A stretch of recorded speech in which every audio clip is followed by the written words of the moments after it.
Salut à tous et bienvenue dans cette nouvelle vidéo. Alors aujourd'hui, comme tu as pu voir dans le titre, je te retrouve pour une vidéo pile à lire. Mais pas n'importe quelle pile à lire, il s'agit de la pile à lire du mois de la fantaisie. Ça sera la première fois que je vais participer à un challenge littéraire et je me suis dit quoi de mieux que commencer avec le mois de la fantaisie. Le mois de la fantaisie, c'est un challenge proposé par Steph de la chaîne Piketty Booking qui est composé de 3 menus et dans chaque menu, on a 4 catégories. J'ai bien fait les choses, je me suis préparée, j'ai noté toutes les catégories sur un petit carnet avec les livres que je souhaitais lire par catégorie. Oui, oui, je suis une booktubeuse organisée. Donc, dans le premier menu s'appelle Bien au chaud dans notre monde et la première catégorie s'appelle Nous avons appris. Dans cette catégorie, il fallait placer un livre, un roman d'apprentissage, un roman qui se passe dans une école et où le protagoniste est formé. Dans cette catégorie, personnellement, j'ai mis Magisterium de Holly Black et Cassandra Clare. Moi j'ai mis le tome 1 qui s'appelle L'épreuve de fer, publié aux éditions. Il s'agit d'une saga composée de 5 romans en tout cas pour l'instant. On va suivre l'histoire de Callum Hunt, un jeune garçon qui a été abandonné à la naissance et quand il a été abandonné, à côté de lui, il avait écrit sur la glace « Tuer cet enfant ». 12 ans plus tard, on va le suivre dans ses aventures et il va aller dans une école qui s'appelle Magisterium, une école fabuleuse et à la fois terrifiante pour les enfants dotés de pouvoirs magiques. Et je suppose qu'on va suivre ce petit trio de 3 protagonistes et ça m'a l'air vraiment absolument génial cette petite histoire, elle me donne trop envie, donc je sortirai des nouvelles quand je l'aurai. La deuxième catégorie s'appelle Nous avons vécu de longues aventures. Dans cette catégorie-là, il fallait mettre une suite de saga, un début de saga, une fin de saga, enfin une saga en tout cas. Donc j'avais le choix entre beaucoup parce que Magisterium c'est une saga, oui je parle beaucoup avec les mains, c'est très embêtant. Magisterium c'est une saga, pratiquement tous les romans que j'ai mis dans cette challenge c'est des sagas parce que la fantasy c'est souvent des sagas. Mais je me suis quand même décidée à mettre la suite de la saga Le Peuple de l'air, donc qui s'appelle The Queen of Nothing par Holly Black. C'est le tome 3 qui n'est malheureusement pas encore sorti en France, donc je vais le lire en VO. Ça sera mon petit challenge, vous allez voir, il sera aussi dans une autre catégorie, et dans plusieurs d'ailleurs. Je suis désolée si vous entendez aboyer en bas, c'est mon chien. Mais du coup, je vais pas vous faire le synopsis, enfin vous faire un résumé de ce roman parce que je voudrais pas vous spoiler les 2 autres romans qu'il y a avant. Mais en tout cas, c'est la fin de la saga et j'ai trop hâte de le lire. Je sens que je vais un petit peu galérer parce que moi et l'anglais, ça fait 2 et encore plus avec l'anglais en fantasy. Donc bon, on verra. Mais hâte de le lire et de le découvrir et évidemment de vous en parler. La deuxième catégorie, ça s'appelle Nous avons rencontré des gens exceptionnels qui parlent de magie et de sorcellerie. Alors j'aurais pu remettre Magisterium mais je me suis dit que j'allais innover un petit peu et j'ai mis Initié de Laetitia Danae. Donc moi j'ai le livre 1 qui s'appelle Lune pourpre, publié aux éditions PKJ. Alors il s'agit d'un gros pavé qui fait à peu près 800 pages. J'espère que je vais arriver à le lire pendant ce mois-ci mais je pense que je vais y arriver. On suit donc Lilith, une jeune femme qui a le pouvoir de communiquer avec l'esprit des gens et ça m'a l'air juste super bien, voilà, j'ai pas trop voulu en savoir plus, moi ça m'a suffi et j'ai hâte de le lire et de vous en reparler parce que ça fait assez longtemps qu'il est dans ma pile à lire mais je l'avais jamais sorti parce que j'ai toujours eu peur de cette bricasse. La saga numéro 4 s'appelle Nous avons découvert que nous avons un destin. Dans cette catégorie, il fallait mettre un roman avec une quête ou alors une personne qui a été élue. Pour cette catégorie, quoi de mieux que L'élu, écrit par Caracas, publié aux éditions PKJ. Il s'agit du tome 3 de La Sélection. Pour l'instant, les 2 autres tomes, je les ai adorés, donc je me suis dit quoi de mieux que ce mois de la fantaisie pour le lire. Alors, je ne sais pas si ça rentre vraiment au sens français mais de fantasy, mais en tout cas ça rentre au sens américain et il me semble que c'est plus au sens américain ce challenge, donc voilà.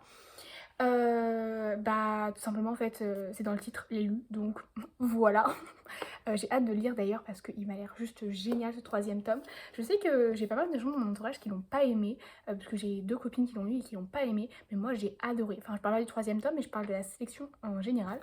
Mais moi j'ai beaucoup aimé et j'ai hâte de savoir le fin mot de l'histoire, même si je sais que Caracas a rajouté 2 autres tomes, L'héritière et la couronne, avec un autre point de vue que America, mais on m'a dit que c'était pas très bien et du coup j'ai un petit peu peur de les lire. Ensuite, le menu numéro 2 s'appelle Nous traversons la forêt. Et la première catégorie ça s'appelle Et commençons le périple.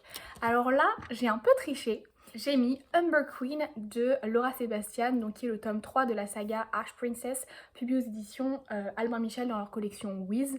Les deux autres premiers tomes, je les ai en version poche, mais celui-ci n'est pas encore sorti, donc je l'ai acheté en grand format. Je vous avoue que j'ai un peu triché parce que dans le tome 2, il y a énormément de voyages. Théodosia se déplace beaucoup dans les différentes contrées. Mais je ne sais pas du tout si celui-ci a beaucoup de voyages. Il me semble qu'il y en aura quand même un petit peu. Mais bon, au pire, c'est un voyage jusqu'au trône. On va dire que ça marche. Mais il m'a l'air juste trop bien. J'ai hâte de découvrir pareil le fin mot de l'histoire. Pour le coup, c'est le dernier tome de la trilogie et il n'y en aura plus après, ça sera la fin.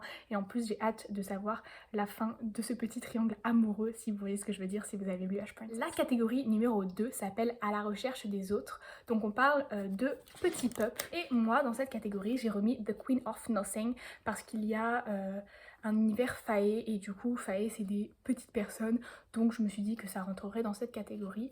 Je suppose que oui, je suis pas sûre mais je crois. Donc la catégorie numéro 3 s'appelle Une partie à cloche-pied, donc nous traversons la forêt, une partie à cloche-pied.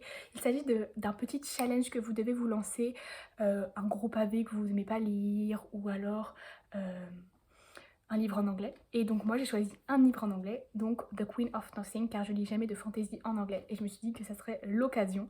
Donc voilà, je pense que je vais un petit peu m'en mordre les doigts, mais ça va être marrant et je vais passer une très bonne lecture, j'en suis sûre. Et au pire, s'il n'arrive pas, je l'achèterai. La catégorie numéro 4 s'appelle La fin en la survolant. Donc nous traversons la forêt, la fin en la survolant, et il fallait mettre une créature volante et je me suis dit quoi de mieux que comme créature volante, les dragons. J'ai donc mis Ambre et les dragons de Heather Fawcett, publié aux éditions PKJ. On en entend parler partout en ce moment. Je l'ai vu sur la chaîne de Piketty, je l'ai vu sur la chaîne de Kimi Collection. Je vous mettrai son pseudo juste ici. Piketty, normalement, je l'ai déjà mis dans la vidéo, mais voilà. Et il m'a donné trop envie ce roman. Ça a l'air génial. En plus, c'est vraiment un roman super jeunesse, il me semble. Donc, c'est écrit énorme.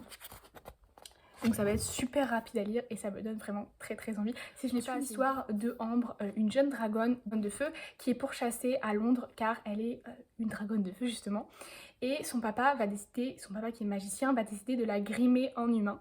Sauf qu'en fait, quand elle est très en colère, et bah, elle crache du feu, elle bouillonne en fait.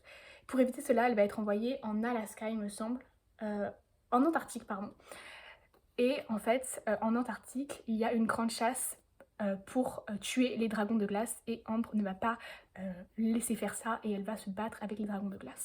Ça me donne trop envie, je sais pas si c'était bien expliqué, je vous avoue que j'ai pas relu le synopsis depuis les explications des deux filles que j'ai regardées, donc voilà, des deux chaînes que j'ai regardées. Donc ensuite on va passer au menu numéro 3, oui déjà, qui s'appelle Vers d'autres contrées. Donc, vers d'autres contrées, la première catégorie s'appelle Pour y trouver l'amour. Dans cette catégorie, j'ai pu placer 3 livres. Déjà, The Queen of Nothing. Oui, ce livre rentre dans énormément de catégories, mais je suis très contente de pouvoir le placer. J'ai mis Amber Queen, justement par rapport au triangle amoureux. Je pense qu'on va avoir le fin mot de l'histoire et je croise les doigts pour qu'elle choisisse mon préféré, mais bon, on ne sait jamais. Et j'ai mis L'élu de Kyrakas, pareil, avec Maxon. On se doute bien qu'au bout d'un moment, il faut que ça aille en fait. Donc le numéro 2 s'appelle Pour y trouver un apprenti, donc il faut lire de la littérature jeunesse. J'ai mis Ambre et les dragons de glace, publié chez PKJ, écrit par Heather Fawcett, parce que bah, tout simplement c'est de la lecture jeunesse. Donc la catégorie numéro 3 se nomme Se laisser porter. Donc dans cette catégorie, il fallait lire une lecture commune ou alors laisser quelqu'un choisir sa lecture ou faire un tirage au sort. Moi personnellement, les lectures communes proposées ne me plaisaient pas forcément car c'est des lectures adultes, enfin de la fantaisie adulte et moi je suis plus fantaisie young adulte personnellement et dans mon entourage il n'y a personne qui lit de la fantaisie young adulte, donc qu'est-ce que j'ai fait? J'ai fait un petit tirage au sort tout simplement, j'ai tout mis dans un petit bol, j'ai secoué, j'ai mis des noms et j'ai pioché et je suis tombée sur Keleana, écrit par Sarah J. Maas. Moi c'est le premier tome, il s'appelle L'Assassineuse, publié à La Martinière Jeunesse dans leur collection fiction. J'adore personnellement la couverture. Après je ne connaissais pas les couvertures d'avant car on m'a dit qu'elles étaient aussi très jolies. Mais je les ai jamais vues en fait tout simplement car je ne lisais pas encore à cette époque de la fantasy, donc je m'y intéressais pas du tout. Suivre l'histoire de Keleana. Keleana c'est une assassineuse, c'est dans le titre, et en fait elle est envoyée au bagne un jour, sauf que des années après, le prince d'Orient, enfin il me semble que c'est des années après, le prince d'Orient va lui proposer un accord pour qu'elle soit libérée. Elle doit participer à un tournoi avec les plus redoutables voleurs et guerriers et assassins du pays, et le vainqueur sera sacré champion du roi et sera au service du roi. Sauf que Kiliana, elle veut absolument pas perdre et ça va être une quête redoutable. Ça m'a l'air juste génial, j'ai vraiment trop hâte de lire. Franchement, je me demande si c'est pas la première lecture que je vais lire. Et puis j'espère, je pense qu'il y a un petit peu de romance dedans. Moi je suis très romantaisie, vraiment j'adore ça. Donc j'espère qu'il y a un petit peu de romance, mais je ne sais pas. En tout cas, il y a déjà 4 tomes qui sont sortis, enfin le tome 4 partie 1, je sais pas si le tome 4 partie 2 est sorti, mais voilà, les couvertures sont ici si vous cherchez. Et en plus, en ce moment, si Kiliana vous tente, il y a une offre découverte. Moi je l'ai payé que 9,90 € le grand format du tome 1, voilà, parce que sincèrement en poche les couvertures sont affreuses, donc voilà. Et la dernière catégorie, la catégorie 4, s'appelle découvrir une nouvelle ville. Donc il faut lire de l'urban fantasy. Finalement, dans cette catégorie, j'ai mis L'élu de Caracas. Voilà, donc en tout, j'ai 7 livres à lire pendant le mois de la fantasy. Puis je pense que je vais me caler un ou deux romans contemporains quand même. Ou jeunesse, mais pas du... ou young adulte, mais pas de la fantasy, parce que voilà, faudra peut-être que je fasse des pauses de temps en temps. Mais l'élu, voilà, tout simplement parce que ça se passe dans une ville, il y a les castes, je pense que je peux pas faire plus urban fantasy, mais j'aurais pu aussi caser Umber Queen, qui se passe aussi principalement dans une ville, à Astray, mais celui-ci quand même c'était vraiment plus présent, je trouvais, dans une ville.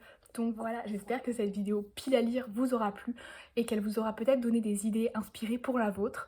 En tout cas, je vous dis à très bientôt pour une prochaine vidéo. Bye!